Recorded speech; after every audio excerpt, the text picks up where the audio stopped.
La notion de flux. Les opérations entre l'entreprise et ses partenaires se traduisent par des échanges.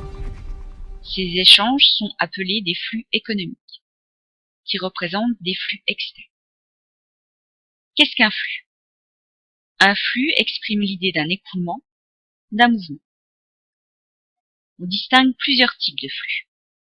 Les flux d'information, ils correspondent à un transfert d'informations entre des acteurs, comme par exemple le bon de commande, devis, bon de livraison, lettre de relance, etc. Les flux physiques, ils correspondent à des mouvements de biens et de services. Les flux monétaires, ils correspondent à des mouvements d'argent. Quant aux flux financiers, ils traduisent les dettes et les créances. Tout flux va avoir un sens avec un point de départ, que l'on appellera l'origine du flux, et un point d'arrivée, que l'on va appeler la destination du flux. Tout flux aura bien évidemment une valeur. En comptabilité, quels sont les flux qui vont être mémorisés? Seuls les flux physiques et les flux monétaires seront conservés dans le système d'information comptable de l'entreprise. Prenons des exemples concrets. Premier exemple. L'entreprise X achète à crédit des marchandises à un fournisseur Y pour un montant de 5 000 €. Pour pouvoir mémoriser cet achat à crédit de marchandises, il est nécessaire de se placer comme comptable de l'entreprise X et d'analyser. Il est important de se poser la question, mais d'où part la marchandise et où arrive-t-elle? C'est-à-dire, quelle est l'origine du flux et quelle en est sa destination. Ici, la marchandise part du fournisseur Y et arrive dans les entrepôts de l'entreprise X. L'origine correspond bien au fournisseur Y. La destination, c'est l'entreprise qui vient d'effectuer un achat.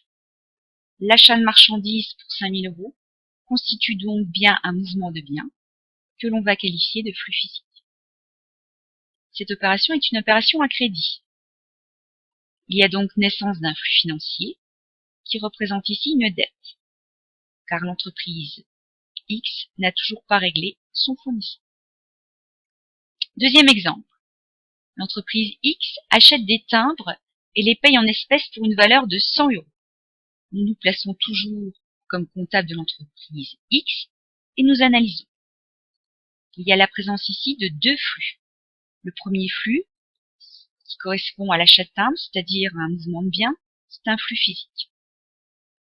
Le deuxième flux, qui correspond au flux monétaire, c'est-à-dire au paiement des 100 € en espèces. Première analyse. Analyse du flux physique. D'où partent les timbres? Les timbres partent du fournisseur poste, c'est l'origine du flux, et arrivent dans l'entreprise, qui est la destination. Ensuite, qui paye les 100 €? C'est l'entreprise X. C'est ce qui donc va constituer l'origine du flux monétaire. Cet argent-là va donc arriver chez le fournisseur poste, ce qui va être la destination du flux monétaire.